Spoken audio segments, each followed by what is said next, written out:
Hey guys, it's Rob Carson, and it is time for an all-new show, all-new look, lots of fun. Let's get this thing started, shall we?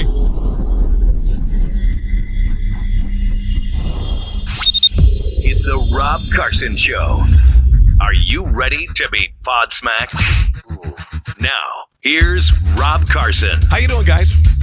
I thought we'd try a little more patriotic look here, even though the show's not completely about politics, right? Never has been, never will be. But I got a ton of stuff to get to. Welcome. If you'd like to write me personally, carsonontheradio@gmail.com. I am on my personal Facebook page, which is Rob Carson Show. Facebook at Rob Carson Show. And on Twitter at Rob Carson. All right. So how have you been? I've been pretty good. I've been very busy. I've been selling cars, a good share of the time because I need to make some money for my family. Would love to do this full time. Maybe you could help me do it by supporting my sponsors. I'll tell you about one in just a second. The other day, Andrew Cuomo said something so profoundly offensive, I can't believe it came out of any politician's mouth, but it doesn't surprise me that he would say this. If you haven't seen Andrew Cuomo, the governor of the state of New York, say this about America, then I want you to pay attention because this is sickening. We're not going to make America great again. It was never that great. Let's listen to that again. We're not going to make America great again. It was never that great. That is the most egregious and outrageous thing I've heard from a Democrat. We've heard a lot of things. We've seen these little cultural shifts, these chipping away of things like our sovereignty, chipping away of religion, chipping away of human life. All of these things. And now we've got to the point where we can just say America was never great at all. That's the latest mantra from Democrats, and it's horse crap. We have not reached greatness. We will reach greatness when every American is fully engaged. Okay, that means nothing. It means nothing at all. What the hell does it mean when every American is engaged? And by the way, he's just set up a scenario that will never happen. He's saying America will never be great either. That's what he's saying when he said this. We will reach greatness when discrimination and stereotyping against women, 51% of our population, is gone. Okay, that is just pure pandering. Pure unadulterated pandering. There's always going to be discrimination. There's always going to be racism. There are always people who are going to be unengaged, which basically says that not only did he think America was never great, America will never be great. Typical leftist pap. And I'm sick and tired of it. And I hate to start off the show this angry, but this is outrageous. We have been the greatest engine for individual and economic freedom in the history of mankind. We dragged the rest of the world kicking and screaming into the 20th century. We have freed more people than any nation in the history of mankind. We have saved the oppressed.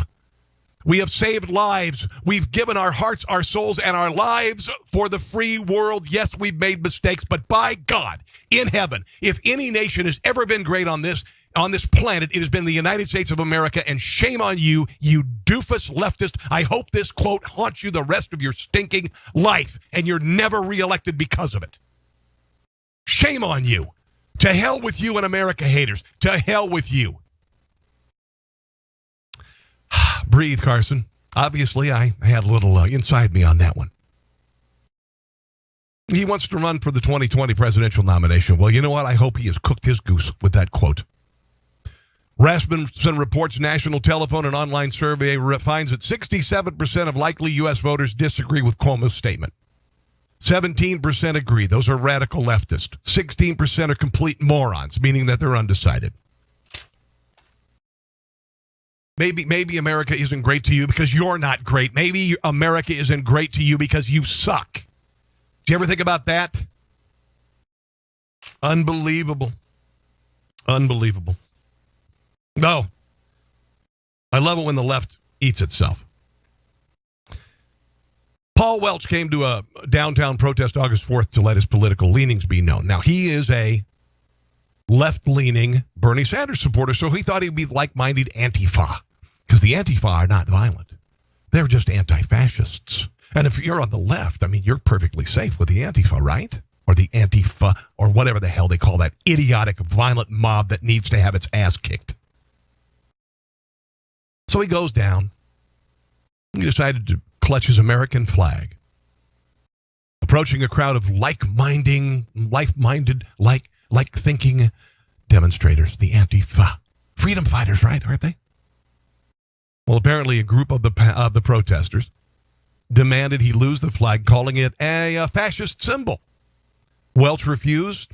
Tug of war ensued. It ended up with Welch taking a club to the back of the head, lying on the ground in a pool of his own blood. Here is the video, folks.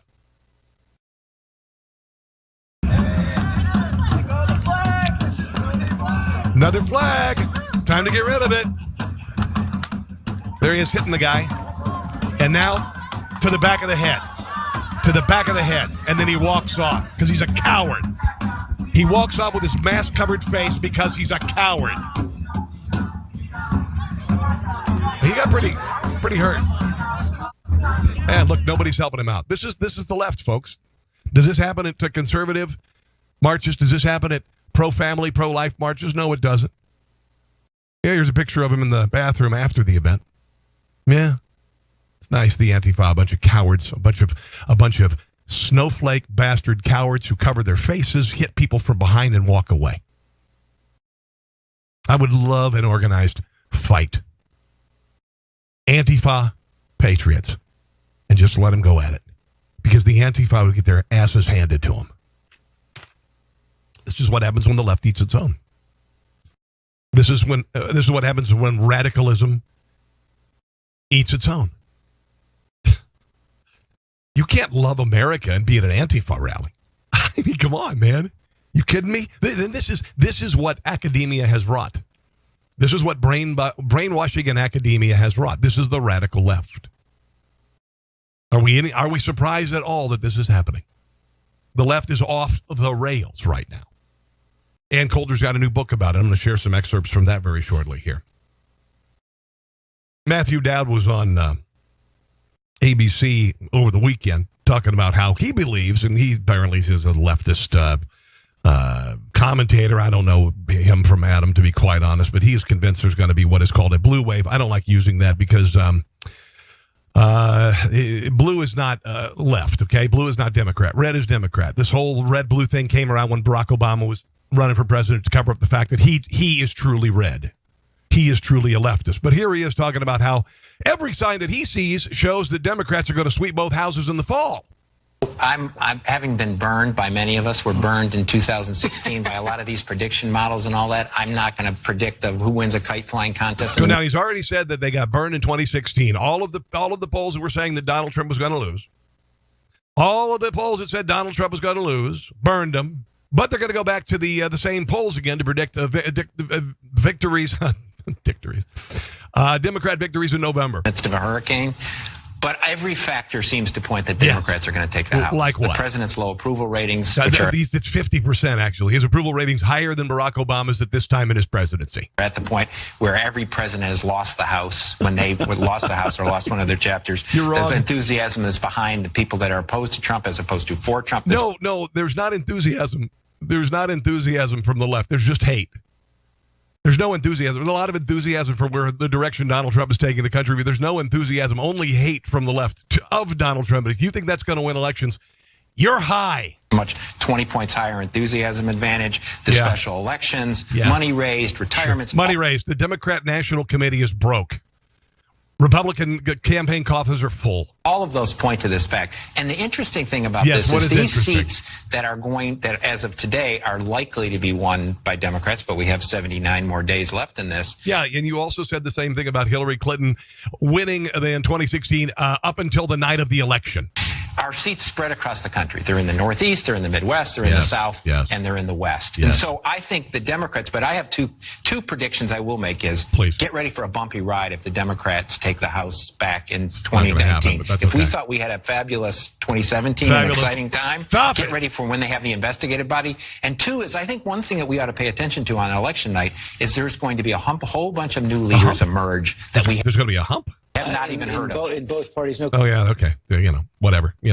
I just love the mental masturbation of these people. I love the fact that I do a show with prognostication about politics and predictions and I comment about the direction of the country, and I'm right more than these morons. I'm right more than these $5,000 suit idiots who work for some sort of a think tank or used to work for a previous administration.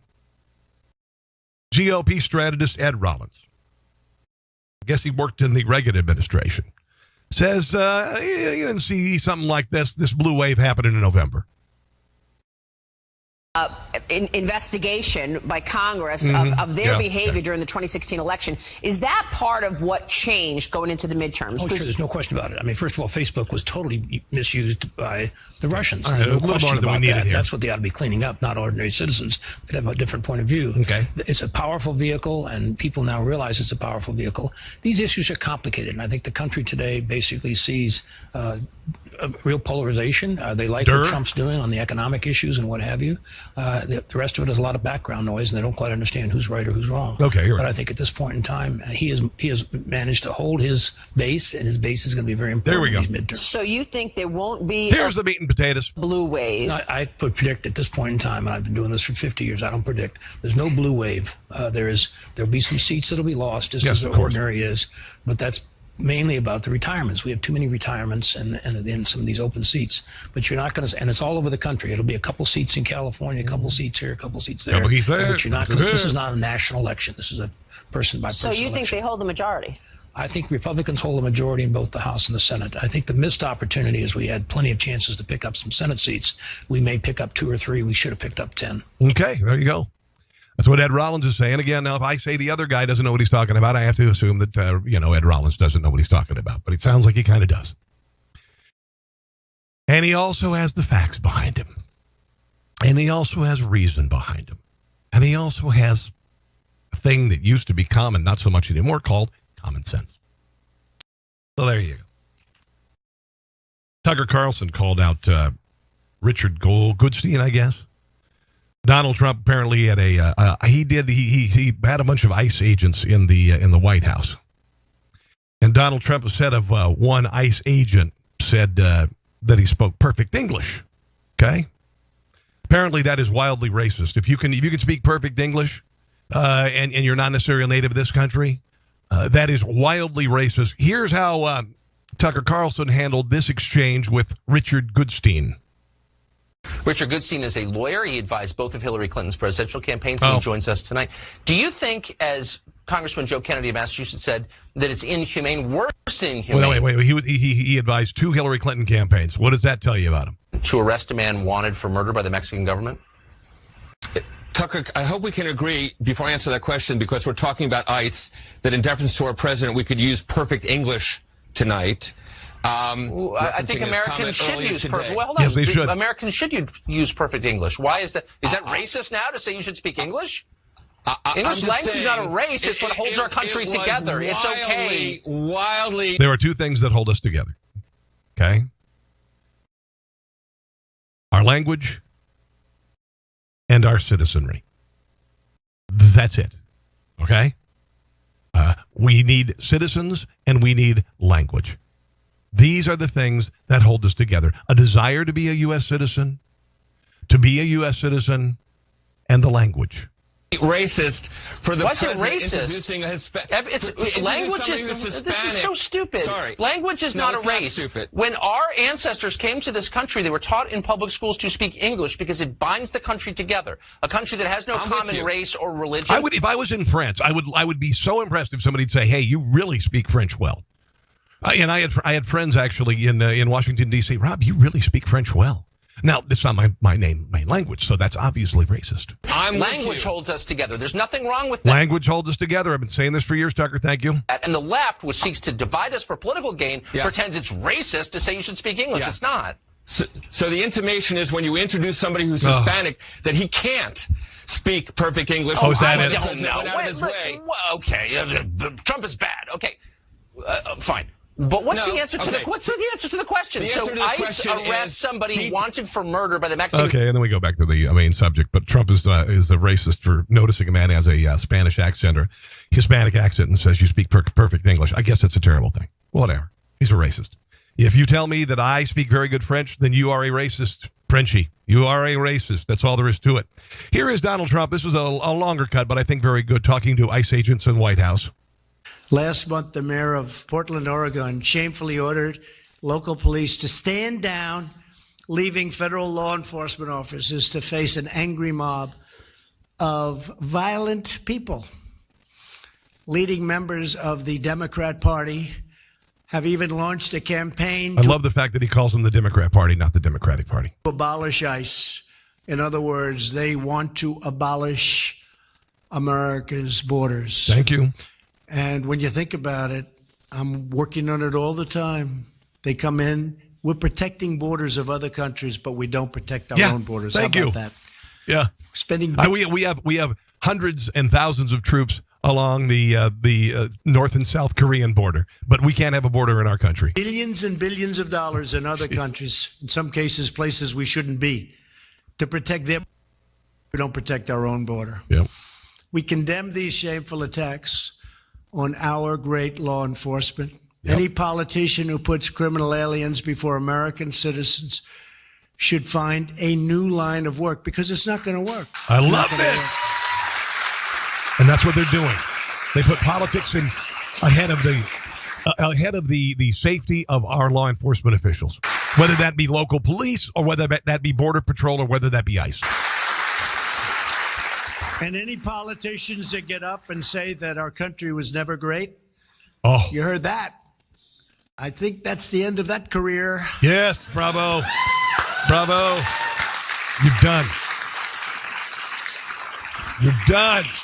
Congressional Democrats have opposed Kate's law, opposed legislation to crack down on MS-13. Because they're morally and intellectually bankrupt, and I've been saying that for 20 years.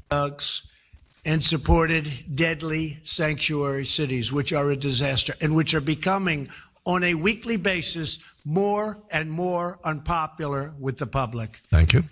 A lot has happened in the last... But you know what? That's going to win the election, right?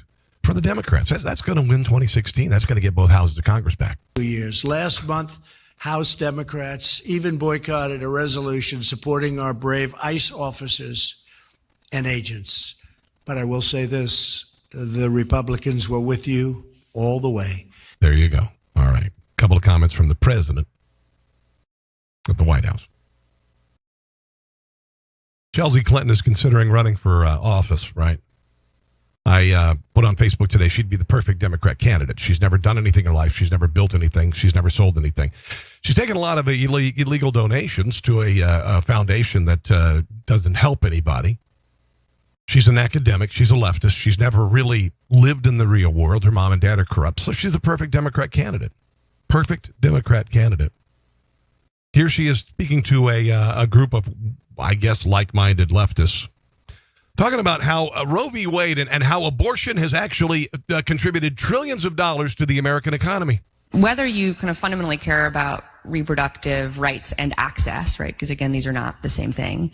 Okay, hold on. Here, now she gets all academic and she reads through the spiel of the agenda of the left that's mindless nonsense, women's reproductive rights, which has nothing to do. I mean, abortion is not women's reproductive rights. It's a man and a woman contributing to a child that is going to be gestated inside of a woman, another person, okay?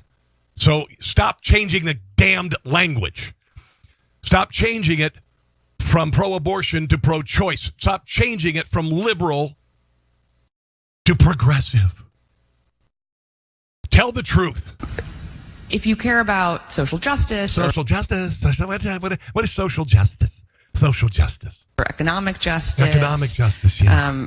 agency, you have to care about this, right? It is not a disconnected fact, to Justice T-shirt of 1973, that American women entering the labor force from 1970 to 2009 added $3.5 trillion to our economy, right? Like the net new entrance of women. That is not disconnected from the fact that Roe became the law of the land in January of 1973. Wow. So I think... At what cost?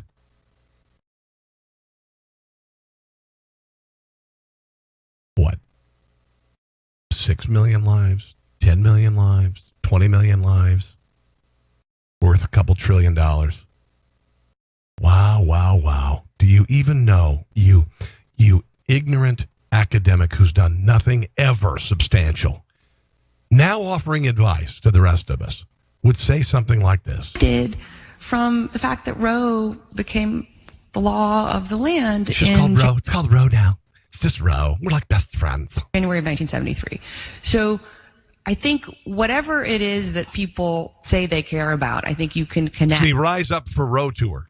To this issue. Of course, I would hope that they would care about our equal rights and dignity to make our own choices. No, we don't care about your equal rights to make your own choices. What we do care about is the choice of that living being inside of you.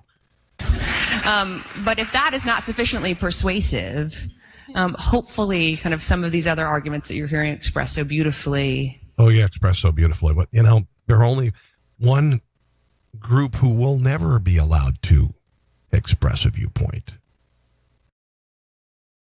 And those are the ones who we truly discriminate against in the most profound way by annihilating those.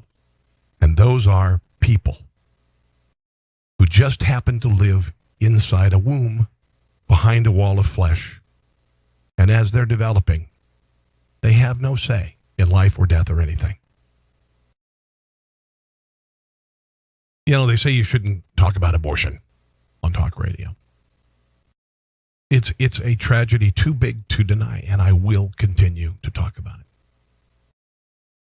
And she is a sickening academic, and she is a typical liberal. She doesn't care if it doesn't affect her personally. It doesn't matter to her. This is typical of elitist Democrat liberals. They want you to use poison light bulbs in your house, and they live in mansions that burn 10 times the electricity you and I ever dreamed of using. They tell you to drive in crappy, unsafe cars. They ride in limousine motorcades. Tahoe after Tahoe after Tahoe after limousine after limousine after limousine. They tell you to ride coach while they fly in private jets. They eat lavish meals, either funded by taxpayers or donations or somebody who wants to buy them out, and they want you to get the crumbs. If you need it, you can get food stamps. Typical liberal. I fly in a private jet. You fly coach. I live in a giant mansion. You use poison light bulbs. I survive the womb. Too bad for you. Too bad for you. MTV Video Music Awards, which nobody watches last night. A lot of crap went on there. A lot of anti-Trump stuff. The audience for this show has declined by 2/3 over the last 2 years. That's what I heard. Or actually 30% over the last 2 years. So not a lot of people were watching it to begin with, and now even fewer. For a variety of reasons. Kevin Hart, he's a comedian, and, you know, I can handle only so much of his comedy. I'm not saying he's not funny. But he said he wasn't a political comedian, but he decided to make it political last night. Just happened. See, you never know what's going to happen at the VMAs. I mean, beefs pop off, bad language, people run to the bathroom and send out crazy tweets. It's basically like your typical day at the White House. In your face, Trump, suck it.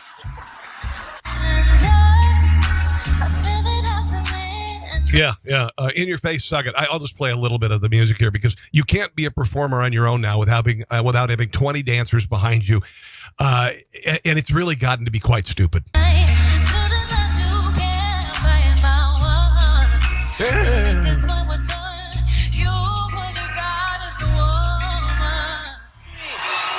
Oh, yeah, there you go. There you go. There's some more dancers. You know, Aretha Franklin just passed away. She never had that because her voice spoke for her. She never did the striations with her voice and all this stuff. And she never had 20 back there and dancers humping each other. She never did. Oh, Madonna last night. No. I'll go to the rapper wearing the F Donald Trump shirt. Sorry, I'm not a big rap and MTV dude. Sorry. If I was, I'd be a little worried, and you should be worried too. But apparently, rapper Logic is his name. Logic. His name's Logic. That's fantastic. Rapper Logic wore an F Trump T-shirt last night as he did an emotional tribute to illegals in this country. Obviously because the left wants to tear down the wall and have open borders. Here it is. Oh, so inspirational. We are the wall. We are human beings.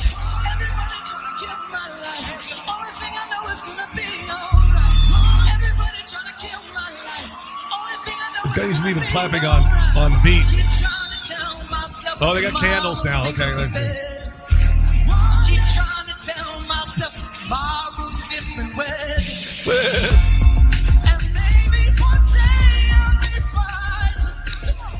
Come on. Oh, dear God. Yeah, none of these kids have any fear of being deported, by the way. Okay, I can't take it anymore. There you go. That's his emotional tribute to being an illegal alien in this country, which is segued into an all-out affront on law enforcement, Border Patrol, ICE agents, and a wholesale attack on just having a border to protect those who were born here and came here legally. I know. Kind of crazy, right? Kind of crazy. Madonna. I got to play some of this Madonna tribute last night to Aretha Franklin because she basically didn't say anything about Aretha Franklin. I'm going to play a little, just kind of roll with it because I haven't seen this yet, I'll be honest. I've seen little bits and pieces of it, but she really didn't talk much about, the queen of soul, Aretha Franklin. She talked about Madonna. Fortunately, one of my favorite albums was Lady Soul by Aretha Franklin. I feel out of place at my workplace because I'm 52 years old and I'm like one of the older guys. Can you imagine how old you feel at 60 at an MTV Video Music Awards? A postmenopausal woman. I blurted out, "You make me feel." Silence. "You make me feel like a natural woman." Quite an outfit there. You look like you're wearing a natural muumuu. What the hell is that? Two French guys nodded at me. Mm-hmm. Me. I said, by Aretha Franklin. Again. Mm-hmm. Oh, this is just highlights, I guess. Where's some more highlights here? My parents, my grandparents. Okay. Hey. I thought this was all the Madonna thing. It's just a kind of a. Let me read a few things that she said. Okay. Aretha Louise Franklin changed the course of my life. I left Detroit when I was 18, $35 in my pocket. That my dream was to make it as a professional dancer. After years of struggling and being broke, I decided to audition for musical theater. I heard the pay was better. I had no training or no dreams ever becoming a singer, but I went for it. I got cut and rejection from every audition. Not tall enough, not blends in enough. Not pretty enough. Then one day a French disco sensation was looking for backup singers and dancers for a world tour. I thought, why not? I could go back to getting robbed, held at gunpoint, and being mistaken for a prostitute in my third floor walk-up. That was a crack house. I am a rebel hard. So I set up for the audition. This is not about This isn't about this is not about Aretha Franklin. They asked if I had sheet music and song prepared. I panicked. I overlooked this important part of my process. I think I had to think fast. My next meal was on the line. Okay, hasn't even said anything. Then she goes, fortunately, one of my favorite albums was Lady Soul by Aretha Franklin. I blurted out, you make me feel like a natural woman. That's when they kind of applauded because she finally said something about Aretha Franklin. She said, I'll sing an a cappella. I could see they didn't take me seriously. Why should they? Some skinny-ass white girl is going to come up here and belt out a song from one of the greatest soul singers a cappella. I said, bitch, I'm Madonna. No, I didn't. Just kidding. I wasn't Madonna yet. Okay, they keep going. Finally, she mentioned, literally, she mentioned Aretha Franklin just a couple of times. Was slaughtered on Facebook or on Twitter about it. Because everything has always been about Madonna. Alicia Garza, co-founder of Black Lives Matter, tweeted of the speech, "Whiteness has no shame." It's always been about Madonna. Still going to the MTV Video Music Awards. Jeez Louise. Unbelievable. Stevie Wonder thinks that Aretha Franklin's death was because of global warming. And he's serious. Here he is talking about it. That influenced us all. I've known sometime about her condition. Pancreatic cancer. And I just prayed that even though the odds were very, very, very, very crazy when you think maybe 1 out of or 2 out of 100, would succeed or would beat this thing. I just feel that all these various diseases that we have and all these things that are happening in the world. Yeah. In part, I think he's kind of narrowed things down there. All those diseases we have and all the things that are happening in the world. It's because there are those who don't believe in global warming, don't believe that what we do affects the world, what we eat affects the world. Yes. And it affects us. And wow. I just hope that people will grow up and grow out of the foolishness. Yeah, and know because that the foolishness is they don't agree with you, Stevie. We all, by how we think, how we do, how we treat others. Yes. We will never unlock the key. This is so ungodly, vague, and stupid and pointless. Until we truly let go of the hatred, the bigotry. Okay, now we segued into the hatred and bigotry, but it was global warming that caused Aretha's death and the hatred and the evilness, the selfishness. Yes. When we do that, then we can unlock some of those things that keep us in this place. But I don't even know where the place is, to be quite honest, there, Stevie. I don't even know where to start with regard to what you just said there, because it was so profoundly ignorant and pointless, to be quite honest. Just kind of pointless. And honestly, if you don't think that was pointless and wandering and mindless pap, then honestly, wow. Here's what it is. It's liberalism. I've always said liberals speak in bumper stickers. Coexist, spelled in religious symbols. Well, you can't coexist when some people want to kill you. War is not the answer. Yeah, sometimes it is. Sometimes bad guys need to have their asses kicked. That's just it. That's just it. Stevie Wonder just spouted 20 Democrat bumper stickers randomly. Last night, my daughter, she's auditioning for theater, and I said, "Why don't you write your own monologue?" She's supposed to do a monologue. And I said, "Why don't you write your own monologue? Take the greatest cinema lines of all time and work them into an actual monologue. That makes sense.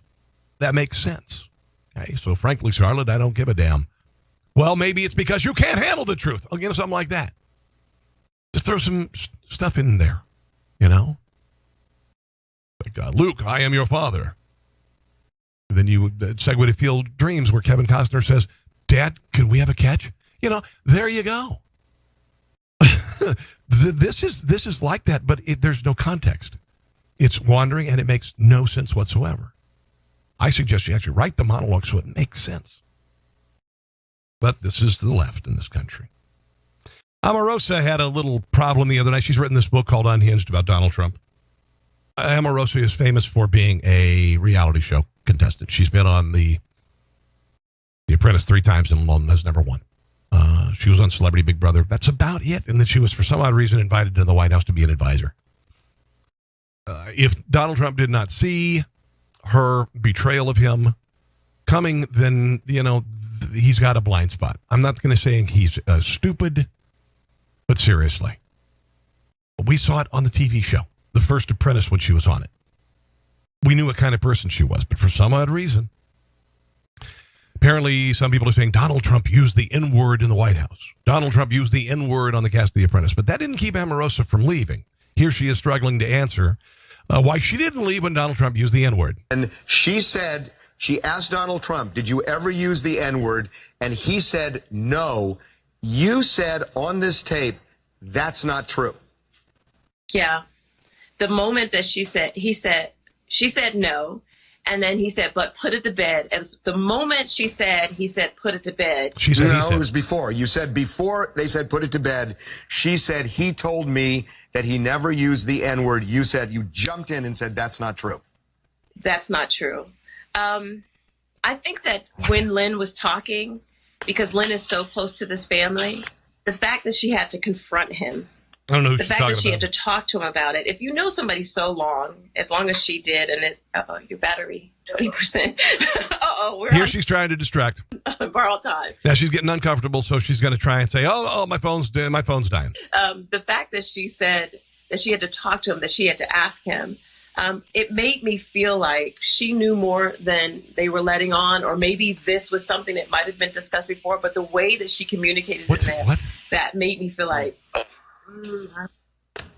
When you said that's not true, suggesting very clearly that you believed that Donald Trump had used the N-word, that was at a time you were his fiercest supporter. There you go. Yeah. With the knowledge that you believe, based on the tape that you recorded, that you believe that Donald Trump used the N-word. That's stunning. Yeah, because that was following the Access Hollywood tape, which, Harvey, if you had told me Donald Trump said that he could grab women by the genitals and get away with it, I wouldn't have believed you then. And so the very core of my trust in him was shattered. And one of the things that Katrina and Lynn both agreed on is that after I had that conversation with them, I was on a mission to find out if, in fact, that were true. I needed to know for myself. You know what? You are nothing. There are words for you, Omarosa. You use people. You are nothing more than an opportunist. You have no talent, no skill, no ability. I don't even. There's nothing. There really is nothing redeemable about this woman. I'm just amazed that she was allowed into the Trump White House and that they were surprised when he or when she wrote the book. You know, just kind of surprised. But you never know. We'll talk about David Hogg in a second. His latest diatribe against people of age. Say to get out of the way. I do want to mention a sponsor on the show, and I've been bragging about these pretzels forever. They're available in the Midwest. Okay, they're called Dots Pretzels. Now, if you go to dotspretzels.com, you can order them. You can have them delivered. Don't just order one bag. Order a bunch of them. Because you're going to want these, and I swear to God, guys, I'm telling you, and I know food, but these are not only the best pretzels, but one of the best snack foods I've had in my life. They are buttery. They're a little garlic, a little onion. They are absolutely incredible. They are from North Dakota. They've got another plant they just opened in Kansas, near where I live here. I don't think it's Olathe, I think. But anyway, it's right near my home. And so they're available up and down the Midwest, okay? But if you don't live in the Midwest, you got to order them online. And I would order them, a lot of them. Dotspretzels.com, dotspretzels.com. They are absolutely wonderful. And I'm not kidding. This is not just they're not paying me to say this, okay? They aren't. Yet. They're unbelievable. David Hogg. If everybody is stupid enough to try anything honest, that will make the movement even stronger. This, according to, this is, I believe, either Hot or Breitbart. A lot of what has catapulted David Hogg to this elevated and precarious place for his wonkishness, his dexterity on social media and cable news, his appetite for the nitty-gritty of policy disputes.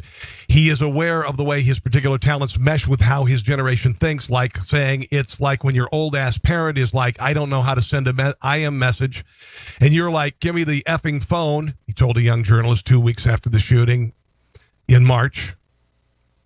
That basically, if you can't run an iPhone, then you shouldn't be in positions of power. He said things like, these pathetic effers that want to keep killing our children, they could have blood from children spattered all over their faces, and they wouldn't take action because they still see those dollar signs. This, of course, talking about the NRA.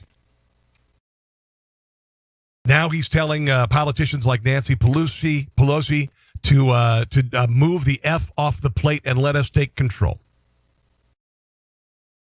Despite his liberal lean, he's critical of popular Democrat politicians like Bernie Sanders, who he said is terrible on guns, and former President Barack Obama increased drone warfare and killed a lot of civilians. Honestly, they all kind of suck. This is coming from an 18-year-old who last year was going to a pediatrician and getting SpongeBob stickers from his dentist with every successful checkup. That's David Hogg. David Hogg. I've got an article from the Daily Intelligence, but I don't think I'm going to read it. Maybe I'll just do a commentary later about David Hogg. David Hogg. Ann Coulter's now got a new book. It's called Resistance is Futile, How the Trump-Hating Left Lost Its Collective Mind, in bookstores today. Quote, there's a whole group of Americans whose sole political position is we hate Trump. I said this earlier. From the moment he won the election, it's been total war against the president like nothing this country has experienced before. This is the left in a moral panic.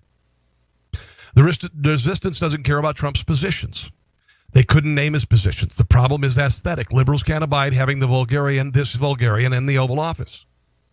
It's not only that who he is that enrages him, but whom he replaced. Liberals absolutely adored Obama, even obscenely so. Often obscenely so. Liberal women openly boasted about dreaming of having sex with him. Even MSNBC's Chris Matthews got a thrill up his leg. They didn't care about Obama's positions either. He's the mirror image of Trump. Obama was cool, elegant, slender, looked great in a suit. The fact that he was black was just a super bonus. Fanatically supporting Obama meant liberals got to have a black friend. That's beautiful. They liked that he was against the Iraq War, but would have supported him even if he weren't. The resistance imagines indignation, gives their apoplexy dignity. Instead of admitting they're enraged that this clown moved in the White House. Liberals say the nation is in crisis. On election night, NBC's Mark Halperin, you may remember this, informed Stephen Colbert's office, outside of the Civil War, World War II, and including 9/11, this may be the most cataclysmic event the country's ever seen. Since then, it's been a game of one-upsmanship to see who can issue the most shocking denunciation of Trump. You know, Stephen Colbert. Trump's mouth is a penis holder for Vladimir Putin. Trump supporters are Nazis. There are Nazis in the White House, white supremacists, blah, blah, blah, blah, blah. May 2nd, 2017, first post-election interview. Hillary Clinton briefly announced that she was part of the resistance. Okay. It was a total break from the American history. The losing side in an election is generally known as the loyal opposition. Ann says if Donald Trump had said such a thing about Hillary, or God forbid about Obama, it would have been taken as a Klan reference. There would have been demands to imprison him. He's issuing a call to violence. Resistance is a military term. It's a dog whistle to the militias and the KKK. What if Trump supporters then went on a violent rampage, donning masks and beating up Hillary supporters? I think everyone would recognize that if we are in the middle of a fascist uprising, and this is true, this is the Antifah. They are fascists, which is so ironic. It's stupid. Hundreds of young white liberals showed up at Trump's inauguration with the stated goal of making the historic event a giant cluster F. Under an umbrella group named Disrupt J20, the inauguration was on January 20th. Self-described anti-capitalists, anti-fascists, and anarchists ran wild, smashing store windows, spray painting cars, setting fires, and throwing bricks at cops and flares into police cars. About 200 rioters were arrested, but apart from a handful who pleaded guilty, not one of them has been convicted. The judge threw out one of the most serious charges against them, which was inciting a riot, because under the law, inciting a riot is defined as inviting Ann Coulter to give a speech. Unbelievable.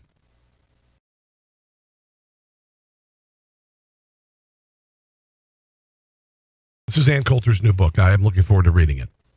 resistance is futile, how the Trump-hating left lost its collective mind. And it's been breathtaking. And what's even more breathtaking is the silence from the leaders of the Democrat Party and the left about the violence and all the things that have been happening. Oh, Al Sharpton talking about Aretha Franklin. This was spectacular. This is one of Al Sharpton's barely... What's the word I'm looking for? Comprehensible, barely coherent, barely coherent monologues. And he happened to include Aretha Franklin and one of her songs in it because this happened after she died. He's barking like a dog. Oh. He choked like a dog. Choked like a dog. Choked like a dog. Now, this is Donald Trump called Omarosa a dog for, writing the book, and that was racist, right? And he's called some other people dogs. So this is Sharpton's, again, incoherent, illiterate monologue. We've seen you employ people, expect unwavering loyalty. Who watches this guy? My God. Teach them tricks and give them treats for a job well done. Like, 6 figures worth of hush money to silence an alleged affair, for example. But the moment it's his money.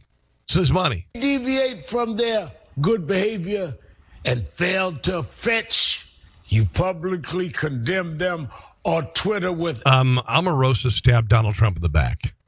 Omarosa took the position in the White House to be fired and write a book. Animalistic slurs. Animalistic slurs. He called him a dog. Bannon was, quote, dumped like he called him her a dog. Dog. You tweeted after he was fired. Sally Yates, you said she choked like a dog during her Senate testimony on the Russia investigation. Can barely say that word. And now Omarosa. That doesn't include all those... Here comes the Aretha Franklin reference. Outside your orbit, you've hit with a canine cut down. Like when you referred to black NFL players as sons of, female dogs. But I think you might have learned a lesson this week. Yes. Sometimes the dog bites back with a book deal. And while not a dog biting back. That's a human stabbing another human in the back. Talking about female canines, you know what they say about payback? It's a real, I'm sure you Thanks know for explaining the word I'm that. thinking of. Yeah, you're a genius. So in the words of my late friend Aretha Franklin, show some R-E-S-P-I-C-T. Yeah, that's not the song or the spelling of the word respect. I didn't want to say anything there, Al. But yeah. Well, I'm sure you know the word I'm thinking of. So in the words of my late friend Aretha Franklin, show some R-E-S-P-I-C-T. And the next time you get a black woman and a beagle confused, remember this. I got you. I got you. He's such an ignoramus. I mean, this thing, I'm sure I've said some stupid things in my life, but I never fumbled that badly making a point, to the point of just, you look stupid. Everything you said that was incoherent previously, that some might have considered coherent for some inane reason, is negated by the fact that you don't even know how to spell respect. And Aretha spelled it out. R-E-S-P-E-C-T. Find out what it means to me. R-E-S-P-E-C-T. Okay, come on, man. Actress Asia Argento, one of the first women to accuse Harvey Weinstein of a sexual assault. Apparently one of the creators of the hashtag metoo movement. Or as my friend Chris Plant likes to say, the pound metoo movement. Agreed to pay $380,000 to an actor who accused her of sexually assaulting him when he was 17 years old. Happened in 2013. Age of consent in California is 18. She got drunk. She got him drunk, giving him alcohol. That's pretty much the only way to get drunk. Kissed him, performed oral sex on him before they had sexual intercourse. Notice of intent was for $3.5 million in damages. Final agreement was reached in April of this year. Yeah.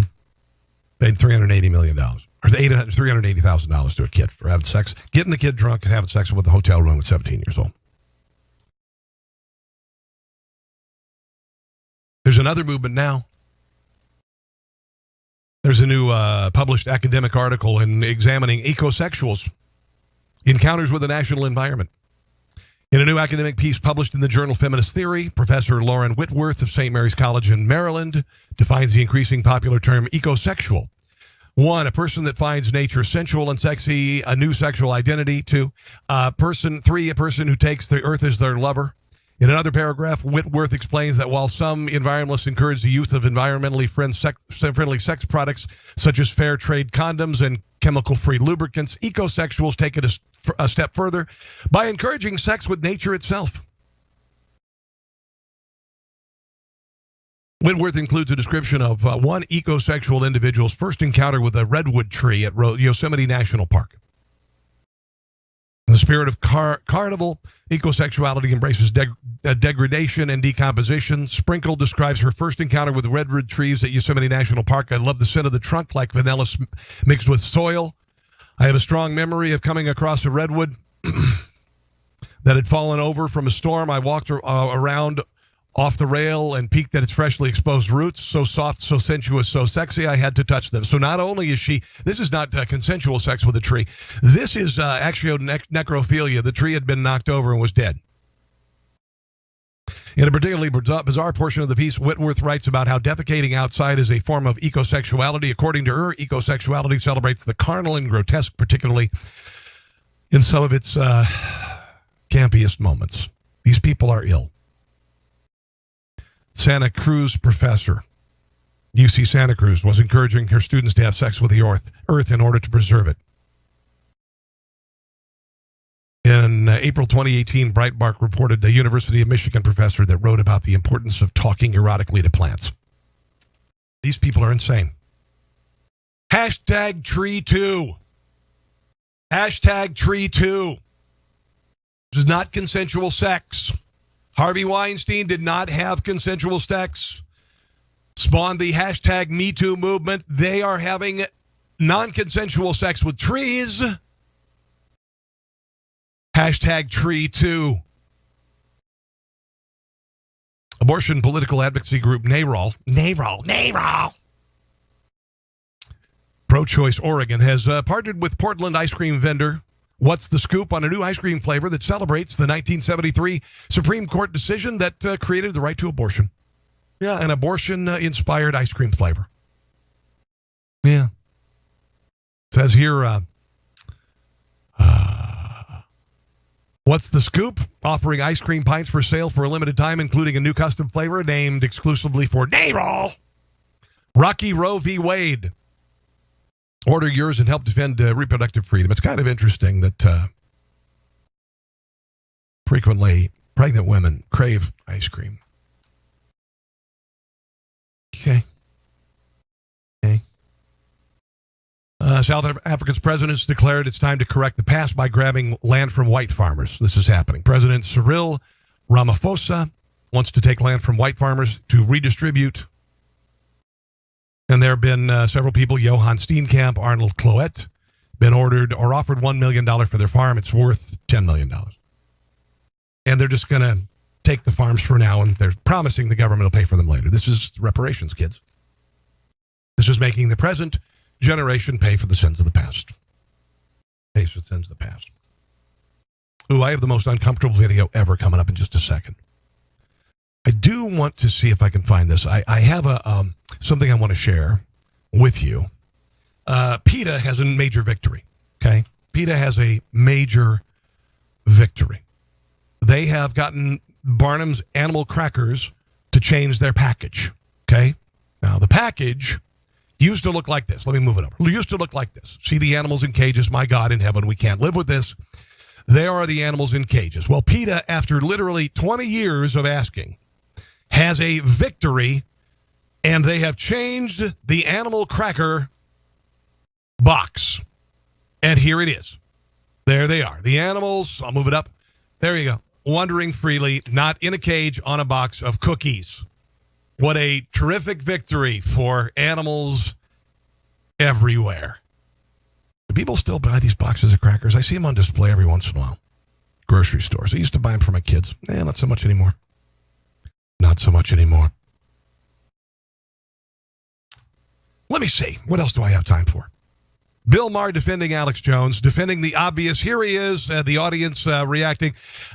Bill Maher defends free speech, and he's suddenly some sort of a soothsayer, some sort of a genius. My friend, and who tells crazy lies about me, is thrown off Twitter, I think, and Facebook. And now listen to the crowd react. Two of the platforms. I think he's going to. Thank God. Yeah, thank God. Censored. Yes.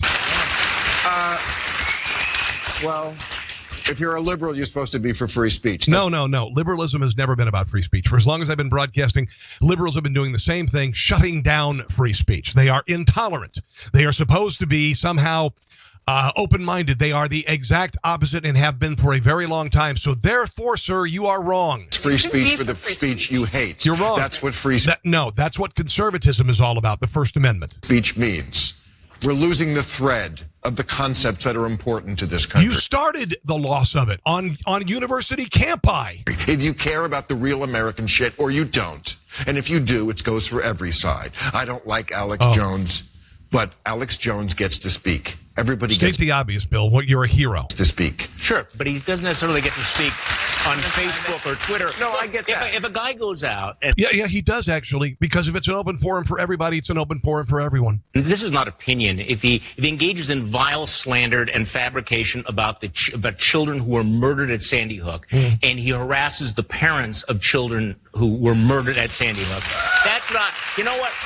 Listen, I don't like Alex Jones. I think he's, first of all, I can't stand the sound of his voice. Second of all, I think he's sold his soul for this freak show narrative he's got going on. I defend his right to free speech, and I've seen a lot of egregious things on Facebook and on Twitter. All right? There are groups on Facebook and Twitter that still have accounts. No problems. They're on the left, though. Finally, the uncomfortable video of the day. Here is a guy who has set a new world record for walking backwards. He's called Mr. Elastic. His name is Moses Lanham, 57. He can spin his feet 180 degrees backwards and actually walk faster. So on this day, we will wrap up the show with this non sequitur and completely uncomfortable video.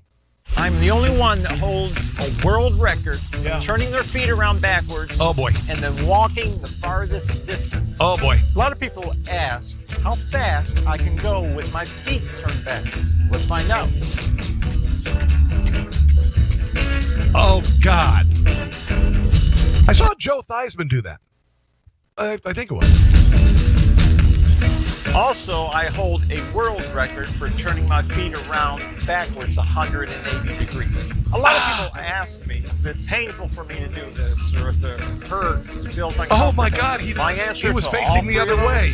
It's not at all. It's actually more comfortable that way. When I perform this in front of people, I love the reactions I get. A lot of people are just amazed. Yeah.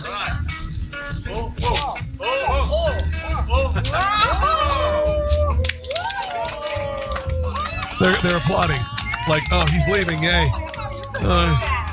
Okay, there's our non sequitur video of the day.